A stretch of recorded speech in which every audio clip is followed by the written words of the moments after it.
Everyone, back to CBSE study.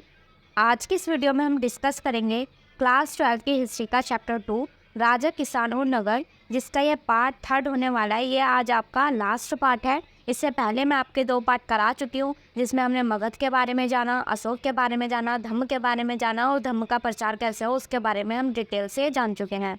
आज के इस वीडियो में हम डिस्कस करेंगे दैविक राजा के बारे में और राजा और जनता के बीच क्या क्या जो है रिश्ते होते थे, और हम देखेंगे अभिलेखों के बारे में और कुछ मेन पॉइंट जो है आज हम डिस्कस करने वाले हैं। चलिए स्टार्ट करते हैं। इससे पहले अगर आपने हमारे चैनल को सब्सक्राइब नहीं किया है तो चैनल को सब्सक्राइब कर लें, क्योंकि इससे हमें मोटिवेशन मिलती है। चलिए स्टार्ट करते हैं। पहला पॉइंट क्या है, दैविक राजा के बारे में आज हम बात करेंगे। दैविक मतलब देवों के तुल्य जो होते हैं, देव के समान, ऐसे हम दैविक राजाओं के बारे में आज हम जानने वाले हैं। राजाओं के लिए उच्च स्थिति प्राप्त करने का एक तरीका खुद को देवी देवताओं के साथ जोड़ना था। यानी अगर हम बात करें कि जो राजा होते थे वे अपने आप पे उच्च स्थिति दिखाने के लिए कि वो बहुत ज़्यादा महान है, बहुत ही ज़्यादा शक्तिशाली हैं, तो ये दिखाने के लिए, लोकप्रिय होने के लिए वो अपने आप को किससे जोड़ते थे? देवी देवताओं से कंपेयर करते थे कि हम उनके तरह हैं, ये उनके पुत्र हैं। तो इस तरीके से वो क्या करते थे? फेमस हुआ करते थे। कुषाण शासकों प्रथम शताब्दी ईसा पूर्व से प्रथम शताब्दी ईस्वी तक ने खुद को देवतुल्य प्रस्तुत किया। यानी अगर हम कुषाण शासकों की बात करें तो इन्होंने भी क्या किया था? अपने आप को देवों के तुल्य बताया है। मथुरा और अफगानिस्तान से मिली मूर्तियों से ऐसा लगता है, यानी हमें क्या मिली है? मूर्तियाँ मिली हैं सबूत के तौर पर मथुरा और अफगानिस्तान से, जिससे ये साबित होता है, तो ऐसा लगता है कि जो कुषाण शासक थे उन्होंने अपने आप को किसके तुल्य बताया? देवतुल्य बताया था। नेक्स्ट है कुषाण इतिहास की जानकारी अभिलेखों, साहित्य, मूर्तिकला और सिक्कों से होती है। ये देखिए, आपको हर चीज़ में ये पॉइंट आपको दे देने हैं, चाहे वो कुषाण वंश के हों या फिर आपके मौर्य साम्राज्य के हों। हर चीज़ में आप जो है ये वाले पॉइंट दे सकते हैं जानकारी में कि जानकारी के क्या क्या स्रोत होते हैं। मूर्तिकला होती हैं, अभिलेख होते हैं, साहित्य, मूर्ति, सिक्के, ये क्या होते हैं? आपके जानकारी के स्रोत होते हैं। नेक्स्ट पॉइंट है आपका, कुषाण शासक चीनी शासकों से प्रेरित थे, जो स्वयं को स्वर्णपुत्र कहते थे। यानी अगर हम बात करें कुषाण शासकों के बारे में तो ये किससे प्रेरित थे? यानी इनकी प्रेरणा का स्रोत कौन थे? चीनी शासक थे। और ये अपने आप को क्या बताते थे? स्वर्ग पुत्र, यानी स्वर्ग जो है ये उसके पुत्र है। इस तरीके से ये अपने आप को जो है वो देवी देवताओं से कंपेयर करते थे, ताकि इनको उच्च स्थिति जो है समाज में मिल सके। अब हम बात कर लेते हैं गुप्त शासक के बारे में। देखिए, गुप्त वंश की स्थापना श्री गुप्त ने 3री शताब्दी ईसा पूर्व के अंत में की थी। यानी अगर हम बात करें कि गुप्त वंश की स्थापना किसने की, तो वो की थी श्री गुप्त ने। कब की थी? 3री शताब्दी के अंत में। 543 ईसा पूर्व में इस वंश का अंत हो गया। और इसका अंत कब हुआ? 543 में, यानी 3री शताब्दी के अंत में तो इसकी स्थापना हुई और इसका अंत हो गया 543 ईसा पूर्व में, इसका अंत हो गया। समुद्रगुप्त एवं चंद्रगुप्त विक्रमादित्य इस वंश के प्रसिद्ध शासक थे। यानी अगर हम बात करें प्रसिद्ध शासकों के बारे में तो इस वंश के, यानी जो गुप्त वंश है, इसके 2 प्रसिद्ध शासक थे। एक था समुद्रगुप्त और दूसरा था चंद्रगुप्त।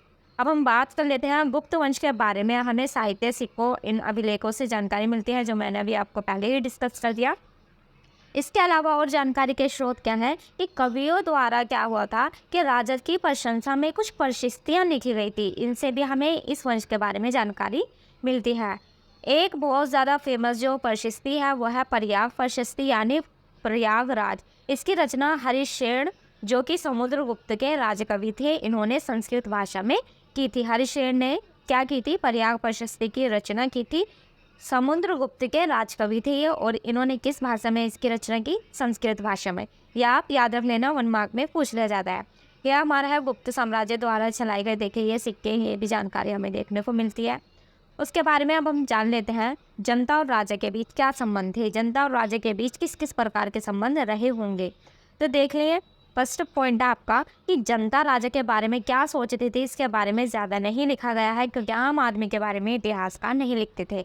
यानी देखिए, जनता क्या है? आम आदमी है, उनके प्रजा है, तो उसके बारे में जो है ज़्यादा इतिहासकार नहीं लिखते थे। ज़्यादा फोकस किस पर होता था? राजा के बारे में, उसके शासन के बारे में, इन सभी चीज़ों के बारे में ज़्यादा लिखा जाता था। तो इसके बारे में जो हमें ज़्यादा जानकारी नहीं मिलती है। पंचतंत्र जातक कथाओं 1ली शताब्दी ईसा पूर्व के मध्य में पिले में रचित के माध्यम से इतिहासकार जनता की सोच के विचार को जानने का प्रयास करते हैं। यानी जातक कथाओं से पंचतंत्र इन जैसी जो भी कथाएं थी, इनसे क्या करते हैं इतिहासकार जो जनता के बारे में जानने का प्रयास करते हैं।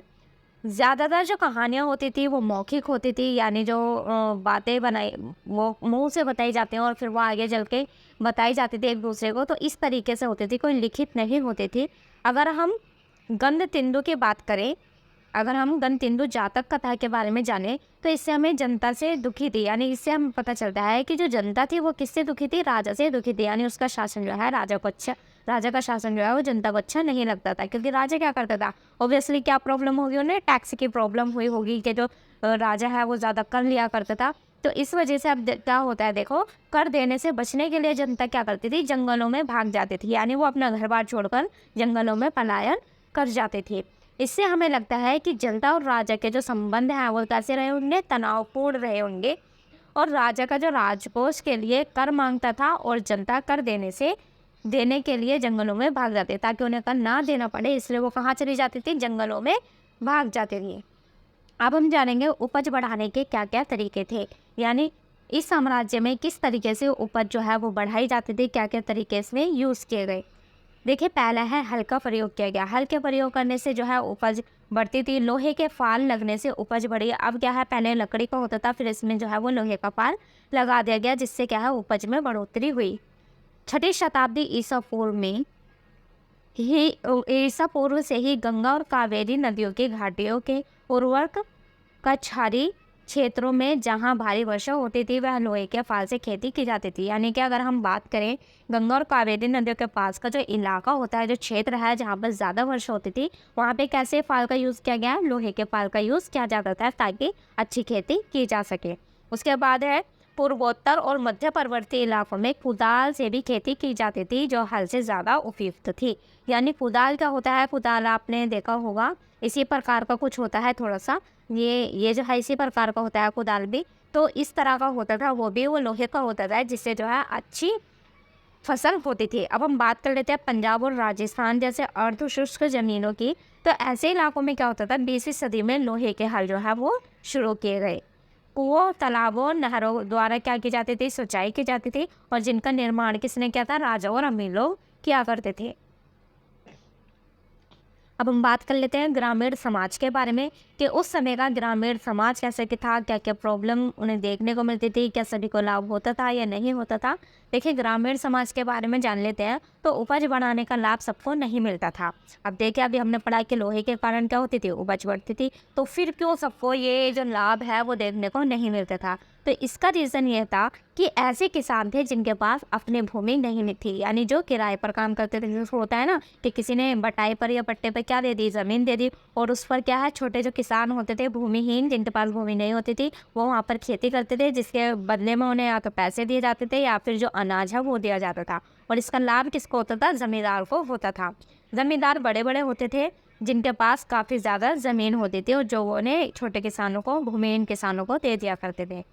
गृहपति, इसमें एक वर्ड आया है आपका गृहपति, देख लेते हैं इसका क्या वर्ड होता है। गृहपति छोटे किसान और जमींदार को कहते थे। जो छोटे किसान होते थे और जमींदारों होते थे उनको क्या कहते थे, गृहपति। बड़े बड़े जो यानी कि देखिए जमींदार, यानी किसी कुछ जमींदार ऐसे होते थे जिन पे यानी कि सिर्फ इतनी भूमि का टुकड़ा होता है, और कुछ जमींदार ऐसे भी होते होंगे जिन पे बड़ी भूमि का टुकड़ा होता था। तो जो बड़ी भूमि का टुकड़ा जिनके पास होता था उन्हें बोलते थे ग्राम प्रधान। उन्हें क्या बोलते थे, ग्राम प्रधान बोलते थे। लेकिन जिन पर छोटी भूमि का टुकड़ा है उन्हें क्या बोलते थे, जमींदार भी बोलते थे, और उन्हें हम किसान भी, इन्हें हम गृहपति देख लेते हैं। इन्हें हम नॉर्मल गृहपति, यानी जिन पर छोटी भूमि का टुकड़ा है वो गृहपति होते थे, और जिन पर ज़्यादा बड़ी भूमि होती थी, ज़्यादा शक्तिशाली होते थे, उन्हें हम ग्राम प्रधान के नाम से जानते हैं। अब हम देख लेते हैं ग्राम प्रधान का पद कैसा होता था। तो उनका पद जो है वो वंशानुगत होता था, यानी कि जैसे वंशानुगत मैंने आपको पहले भी बताया है कि पहले पिता होगा, फिर उसका बेटा, फिर उसका बेटा, फिर उसका बेटा, यानी ये जो है पिता से पुत्र की जो व्यवस्था है वो चलती रहती थी। अब छोटे किसान जो थे वो कमज़ोर थे। गृहपति क्या होता है, गृहपति घर का मुखिया होते थे, जो सारे ज़रूरी फैसले लेता था, और सभी वस्तुओं का जो सभी वस्तुएं होती थी उनका जो है मालिक होता था, कौन, गृहपति। अब हम देख लेते हैं भूमिदान, यानी क्या उस समय में भी भूमिदान की जाती थी, और अगर की जाती थी तो क्या उसके लिए कोई सबूत रखा जाता था या नहीं रखा जाता था। या किसी को रिटर्न में कुछ दिया जाता था या नहीं। तो देखिए, भूमि दान जब किया जाता था, या भूमि दान मतलब जो भूमि है, ज़मीन है, उसको दान कर देना। तो भूमि दान के जो प्रमाण है, जो सबूत है, वो ईस्वी की आरंभिक शताब्दियों से हमें मिलते हैं। भूमि दान ताम्र पत्र और अभिलेखों पर लिख कर दिया जाता था, यानी ये भी क्या होता था, रिटर्न में इसको दिया जाता था। देखिए, उस समय पर भी जो इन सारी चीज़ों को इतना रिलेवेंट माना जाता था कि उस समय में भी ताम्र पत्र या फिर अभिलेखों पर इस चीज़ का प्रमाण जो है वो लिख कर दिया जाता था। ये जो ताम्र पत्र और अभिलेखों में भूमि पाने वाले को दिए जाते थे, यानी जो भी ये ताम्र पत्र होता था या अभिलेखों पर जो लिख कर दिया जाता था कि ये हम किसको दे रहे हैं, तो ये जो ताम्र पत्र है वो उसको दिया जाता था जिसको उन्होंने भूमि दान की है। ज़्यादातर जो अभिलेख हैं वो हमें संस्कृत में मिले हैं और कुछ हमें तमिल, तेलुगु और स्थानीय भाषाओं में भी देखने को मिले हैं।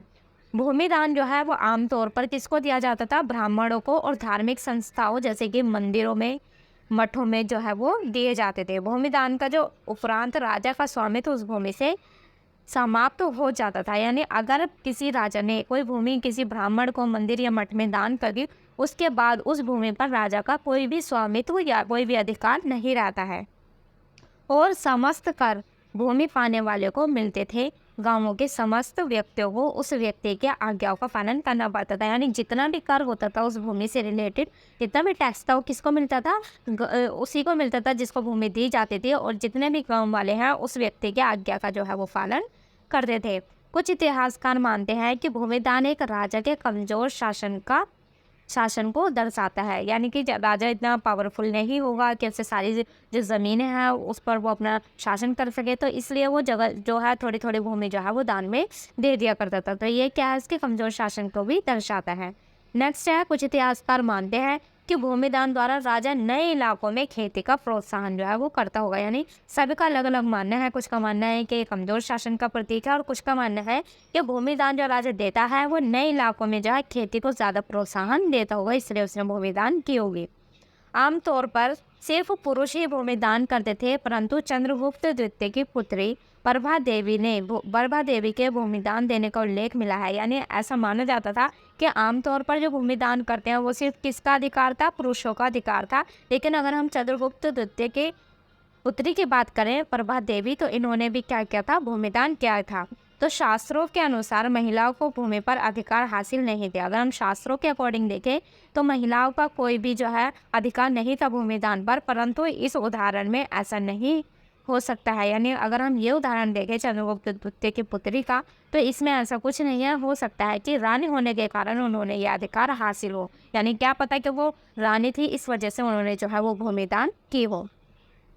अब हम बात कर लेते हैं नगर और व्यापार के बारे में, यानी नगर कहाँ पर बसे होते थे और व्यापार किस तरीके से किया जाता था। तो देखिए, 6ठी शताब्दी ईसा पूर्व में क्या हुआ था, नए नगरों का विकास हुआ। यानी जब 6ठी शताब्दी का काल जो है आपका बहुत ज़्यादा महत्वपूर्ण माना जाता है। इसमें जो आपका सिक्कों का भी प्रचलन हुआ, आपके आवागमन के रास्ते भी अच्छे थे उस समय पर, तो यही चीज़ यहाँ पे भी है, व्यापार भी आपका ज़्यादा हुआ। तो 6ठी शताब्दी ईसा पूर्व में क्या हुआ था, नगरों का भी जो है वो विकास हुआ। ज़्यादातर जो नगर थे वो महाजनपदों की राजधानी थे, जो हमने पहले भी डिस्कस किया था। ज़्यादातर नगर मार्गों के किनारे बसे थे। इसमें एक पॉइंट ये भी आ जाएगा तो कि जो ज़्यादातर नगर थे वो कहाँ पे थे, नगर जो थे वो मार्गों के किनारे, यानी जहाँ पर आने जाने के रास्ते हों उसके किनारे बसे होते थे। अब देखिए, जो मार्गों के किनारे बसे होंगे उनको तो ज़्यादा फ़ायदा होगा। फॉर एग्जाम्पल, अगर आपका घर है हाईवे के पास आ रहा है तो उससे आपको आपके उसमें कीमतें बढ़ जाती है ना। तो ये सारी चीज़ें क्या थी, ये बहुत महत्वपूर्ण मानी जाती थी, आज भी मानी जाती हैं। तो जो ज़्यादातर नगर थे वो कहाँ पर बसे हुए थे, मार्गों के किनारे बसे थे। अगर हम पाटलिपुत्र की बात करें तो पाटलिपुत्र जैसे जो नगर थे वो कहाँ थे, नदी के किनारे थे। उज्जैनी जैसे जो थे वो नगर भूमार्गों पर बसे थे, यानी जो भूमि के जो मार्ग है, सड़कें थी, वहाँ पर बसे थे, और ये नदी के मार्गों पर था पाटलिपुत्र। पोहार जो था वो समुद्री तट पर बसा हुआ था। मथुरा की बात करें तो मथुरा जैसे अनेक नगर जो थे वो व्यावसायिक, सांस्कृतिक और राजनीतिक गतिविधियों के केंद्र थे, यानी ज़्यादातर जहाँ पर जो है वो व्यापारी आकर रहा करते थे, तो या राजनीतिक गतिविधियां वहाँ पर होती थी, वहाँ पर जो है ये बसे हुए थे। अगर हम नगरीय आबादी में शासक देखें तो नगरीय आबादी में कौन रहा करता था, शासक, व्यापारी, अमीर वर्ग और शिल्प वर्ग जैसे कि सोनार, बुनकर, बढ़ई, लोहार, धोबी, मूर्तिकार इत्यादि होते थे। कहाँ पर, नगर में। नगर की जो आबादी होती थी वो इन्हीं लोगों से होती थी। अब हम बात कर लेते हैं संभ्रांत वर्ग की और शिल्पकार की, कि संभ्रांत वर्ग और शिल्पकार के बारे में जानते हैं। शासक वर्ग और राजा किलेबंद नगरों में जो है वो रहते थे। अगर हम शासक की बात करें या राजा जो है सेम ही वर्ड है, तो ये कहाँ रहते थे? किलेबंद इनका एक नगर रहता था जहाँ पर ये बहुत ज़्यादा सेफ फील करते थे, वहाँ पर ये रहा करते थे। इन नगरों में क्या है, हमें क्या सबूत मिले हैं कि खुदाई में क्या है, चमकदार कलई वाले मिट्टी के कटोरे और थालियाँ मिली हैं। इन्हें उत्तरी कृष्ण मौजिद पात्र कहा जाता है। क्या कहा जाता है इन्हें? उत्तरी कृष्ण मौजिद पात्र इन्हें कहते हैं। थाली और जो कटोरे मिले हैं, इसके अलावा सोने, चांदी, तांबे, हड्डी दांत, शीशे के बने गहने, उपकरण, हथियार, बर्तन, सीप और पक्की मिट्टी मिली है। इन वस्तुओं का प्रयोग जो है संभ्रांत व्यक्ति जो है वो करते होंगे। यानी इतनी सारी जो वस्तुएं हैं हमें वहाँ देखने को मिलती हैं।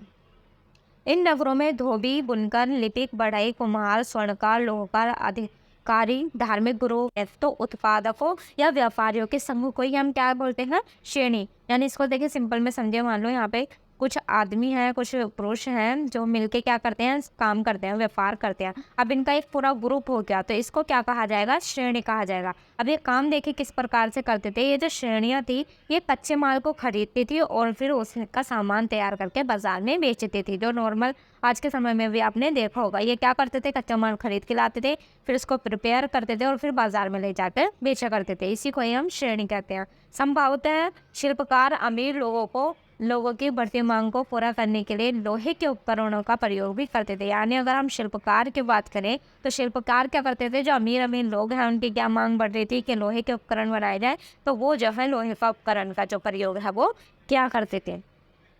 अब हम व्यापार के बारे में जान लेते हैं कि उपमहाद्वीप और उसके बाहर का जो व्यापार है वो किस तरह से किया जाता था। क्या क्या इंपॉर्टेंट चीज़ें इसमें हम जान लेते हैं। व्यापार देखिए, उत्तरी अफ्रीका, पश्चिम एशिया, चीन, दक्षिण पूर्व एशिया, यहाँ पर होता था। व्यापार जो है किस तरीके से होता था? पैदल फेरी पे भी होता था। यानी अगर हम कम दूरी तय करते हैं, वहाँ व्यापार करते हैं, तो पैदल फेरी पे भी हो जाता था। पैदल फेरी लगाकर बैलगाड़ी, घोड़ों, खच्चर, समुद्री मार्ग द्वारा जो है वो क्या जाता था। यानी अगर दूरी हमें लंबी तय करनी है तो हम समुद्री मार्ग द्वारा जो है उसको क्या करते थे।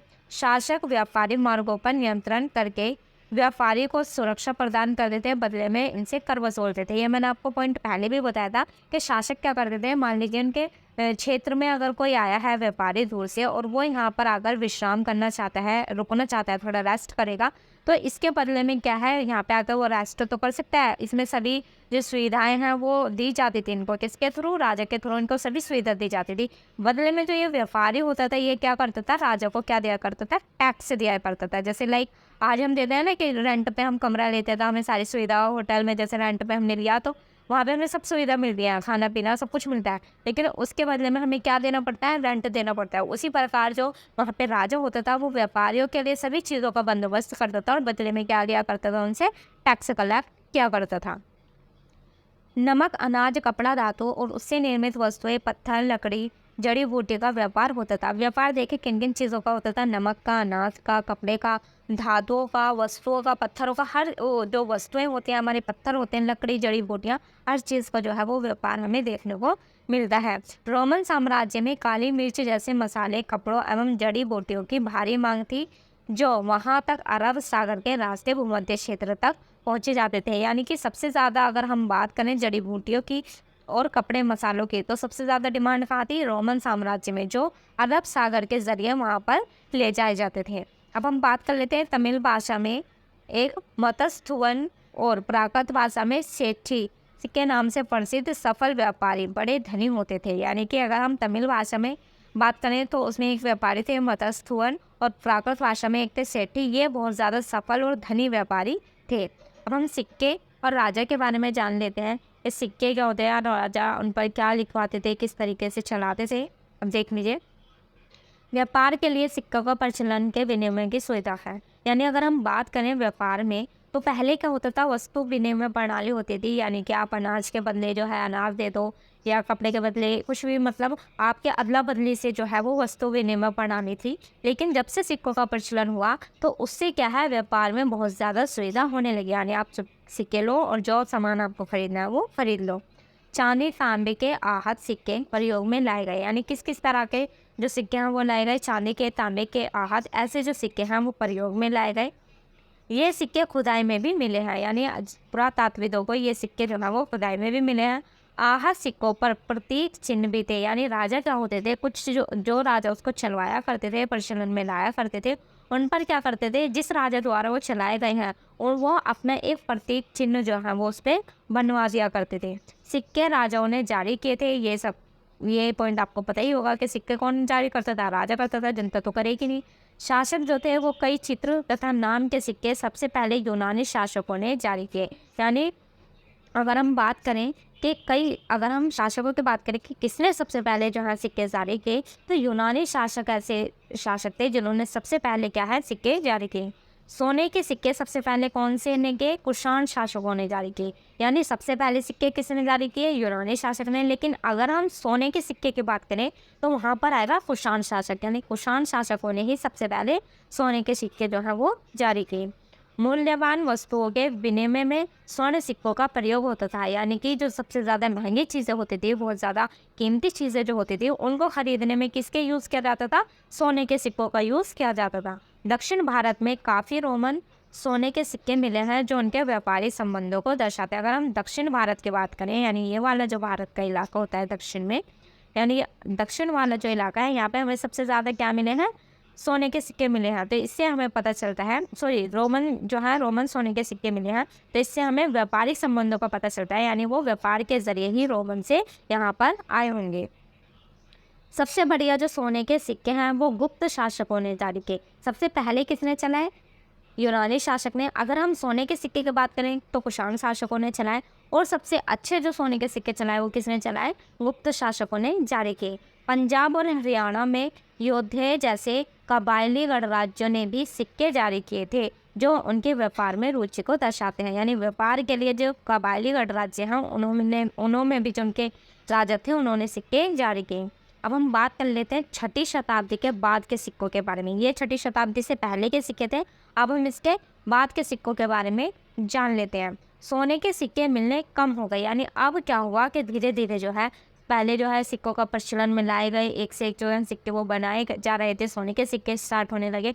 अब क्या हुआ कि धीरे धीरे जो सोने के सिक्के हैं उनकी जो संख्या है वो कम हो गई। इतिहासकारों के अनुसार उन्होंने का क्या अनुमान है कि ये उस वर्ष के आर्थिक संकट को दर्शाते हैं। अब देखिए सोने के सिक्के कम मिले हैं तो क्या हुआ होगा, आर्थिक संकट आया होगा, जिससे जो है सोने की ज़्यादा कमी होने लगी होगी, उसकी वजह से जो है सोने के सिक्के नहीं बनाए गए होंगे। रोमन साम्राज्य का पतन भी इसका कारण है, जिसके कारण व्यापार में कमी आई। और क्या हुआ कि छठी शताब्दी के बाद क्या हुआ कि व्यापार में कमी भी आई, जिसके कारण जो है रोमन साम्राज्य का पतन भी हो गया। इस काल में नए मार्ग एवं नगरों और व्यापार में नए तंत्रों का उदय भी इसका कारण हो सकता है। यानी अगर हम बात करें कि किस तरीके से इनका पतन हुआ, किस तरीके से साम्राज्य टूट गए, तो उस समय नगरों और व्यापार में जो है काफ़ी जो है खर्चा हो रहा था, तो इस वजह से ये भी उसका कारण हो सकता है। ये पे अगर हम बात करें ग्रंथों और अभिलेखों में सिक्कों का उल्लेख मिलता है, तो इसका अर्थ हो सकता है कि सिक्के इसलिए कम मिलते होंगे क्योंकि वे प्रचलन में थे और किसी ने उसको संग्रह नहीं किया होगा। यानी अगर हम अभिलेखों और ग्रंथों की बात करें तो ऐसा माना जाता था कि सिक्के क्या थे, प्रचलन में थे और उस समय किसी ने भी जो है उन्हें सेव कर कर नहीं रखा हुआ, तो शायद इस वजह से जो है वो संख्या में कम मिले हैं। अब हम बात कर लेते हैं सिक्के के बारे में। तो देखिए आपके पहले स्वर्ण मुद्रा है, फिर रजत मुद्रा है आपकी, उसके बाद हम बात करें तो ये है आपके आहत सिक्के, ये आपके आहत सिक्के हैं, और ये है आपके ताम्र मुद्रा यानी तांबे के सिक्के। अब हम बात कर लेते हैं अभिलेख के बारे में। अभिलेख के अध्ययन को अभिलेख शास्त्र कहते हैं। 1 मार्क में पूछ लिया जाता है कि अभिलेख शास्त्र किसे कहते हैं, तो अभिलेखों के अध्ययन को ही अभिलेख शास्त्र कहते हैं। MCQ में भी ये पूछ लिया जाता है। अभिलेखों को पढ़कर उनका अर्थ निकाला जाता है, अभिलेखों की तुलना करके भी उनका अर्थ निकाला जाता है। अभिलेख पंडितों की मदद से यूरोपीय विद्वानों ने पांडुलिपियों का अध्ययन किया। यानी अगर हम भारतीय पंडितों से बात करें तो भारतीय पंडित जो है उनसे मदद लेकर जो यूरोपीय विद्वानों ने जो पांडुलिपियां मिली हैं उनका अर्थ निकाला। प्राचीन अभिलेख की बात करें तो प्राकृत भाषा में थे और बाद के जो अभिलेख है वो संस्कृत भाषा में हमें देखने को मिले हैं। जेम्स प्रिंसेप ने अशोक के समय ही ब्राह्मणी लिपि में पढ़ना सीख लिया था। खगोष्ठी लिपि का हिंदू यूनानी राजाओं के सिक्कों की मदद से पढ़ लिया गया था। क्योंकि इन सिक्कों पर राजाओं के नाम यूनानी और खगोष्ठी दोनों भाषा में लिखे हुए थे। यानी अगर हम यूनानी राजाओं की बात करें तो जो खगोष्ठी लिपि में जो सिक्के लिखे थे उसके बारे में हमें जो नाम लिखे थे उसके बारे में जानकारी देखने को मिल जाती है। अभिलेखों से प्राप्त ऐतिहासिक साक्ष्य, यानी अब हम बात कर लेते हैं कि हमें अभिलेख तो मिले हैं लेकिन क्या उससे हमें कोई ऐतिहासिक साक्ष्य या सबूत मिला है।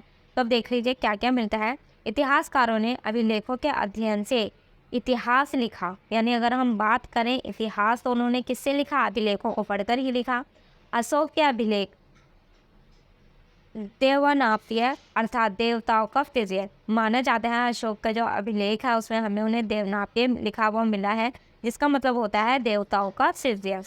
प्रियदर्शी अर्थात देखने में सुंदर। इतिहासकारों ने अभिलेखों की भाषा शैली समानताओं का अध्ययन करके बताया कि कौन से अभिलेख एक ही शासन यानी अशोक ने लिखे हैं। यानी इतिहासकारों ने क्या किया, सभी सिक्कों को कलेक्ट किया, फिर उसमें जो है सिमिलैरिटी देखी, भाषा देखी, उनकी शैली देखी और उससे यह अनुमान लगाया, उससे ये पता किया कि कौन से जो सिक्के हैं वो केवल और केवल किसने चलाए हैं, अशोक ने। यानी अशोक ने कितने सिक्के और कौन कौन से सिक्के चलाए हैं ये किसने पता लगाया, इतिहासकारों ने।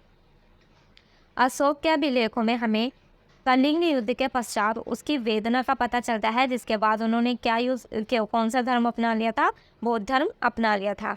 अभिलेख मुख्य रास्तों और चौराहे पर लगाए जाते थे ताकि आम जनता उन्हें पढ़ सके, परंतु आबादी का एक बड़ा हिस्सा पढ़ा लिखा नहीं जानता था। यानी अगर हम पढ़ना लिखना नहीं जानते थे, यानी इससे हमें पता चलता है कि अभिलेख जो होते थे वो सिर्फ घर में नहीं रखे जाते थे। ऐसा नहीं है कि वो अपने राजा राज दरबार में रखता था, नहीं, वो क्या करता था, जगह जगह लगाता था ताकि आम जनता जो है वो उस पर लिखे हुए संदेशों को पढ़ सके। लेकिन हमें ये भी पता चलता है कि वहाँ की जो ज़्यादातर जनता थी वो पढ़ी लिखी नहीं थी। अब हम बात कर लेते हैं अभिलेख साक्ष्य की सीमा। साक्ष्य की सीमा यानी अभिलेख जो है, अभिलेख साक्ष्य जो हमें मिले उनकी क्या सीमा है, यानी उसमें कुछ तो ऐसी कमी होगी जो हमें देखने को मिली होगी अभिलेखों में। देखिए क्या था, जो शब्द हल्के उत्कीर्ण थे उन्हें पढ़ने में समस्या आती है। यानी जो शब्द जो है बहुत ही बारीकी से लिखे होते थे उन्हें पढ़ने में समस्या, ये एक सीमा थी। अभिलेख नष्ट हो जाते हैं। अब हमने देखा है कि इतनी पुरानी जो आपकी सभ्यता होती है, साम्राज्य होते हैं, जब का शासन होता है वो बहुत पुराने होते हैं, उसमें क्या है अभिलेख जो है वो नष्ट भी हो जाते हैं। अभिलेख का वास्तविक शब्द का अर्थ निकालना कठिन है। यानी अगर हम बात करें कि उसका रियल जो मीनिंग है वो क्या होता होगा, तो वो तो या उसे पता होगा जिसने लिखा है या फिर जिसने लिखवाया है। उसका जो है जो इतिहासकार हैं केवल अनुमान लगाकर ही बताते हैं। अभिलेख में हर बात नहीं लिखी होती, यानी अगर हम पूरी तरह से किसी साम्राज्य के बारे में जानना चाहें तो सिर्फ हम अभिलेख से नहीं जान सकते, क्योंकि हर बात जो है वो अभिलेखों में नहीं लिखी होती। अभिलेख बनाने वाले के अपने विचार भी अभिलेख में को प्रभावित करते रहे हैं। यानी फॉर एग्जाम्पल किसी ने अभिलेख लिखा है तो उसने कुछ अपने विचार भी उसमें लिखेंगे, लेकिन ज़रूरी थोड़ी है कि सबके विचार जो है वो सेम हो। तो ये क्या है, उस अभिलेख में जितने भी विचार जिसने लिखे हैं तो ये नहीं है कि ये भी क्या है अभिलेखों को प्रभावित करते हैं। जिसने लिखा है वो उसमें अपने जो विचार है वो भी ऐड क्या करता था। सभी अभिलेखों को पढ़ना संभव नहीं हो पाया, यानी कुछ अभिलेख हमें ऐसे भी लिखे हैं जो पता नहीं कौन सी भाषा में, अलग ही भाषा शैली में लिखे हैं, जिसको पढ़ना जो है अभी भी संभव नहीं हो पाया है। तो देखिए यहीं पे जो आपका चैप्टर है ये कंप्लीट हो जाता है। ये आपकी लास्ट पार्ट था।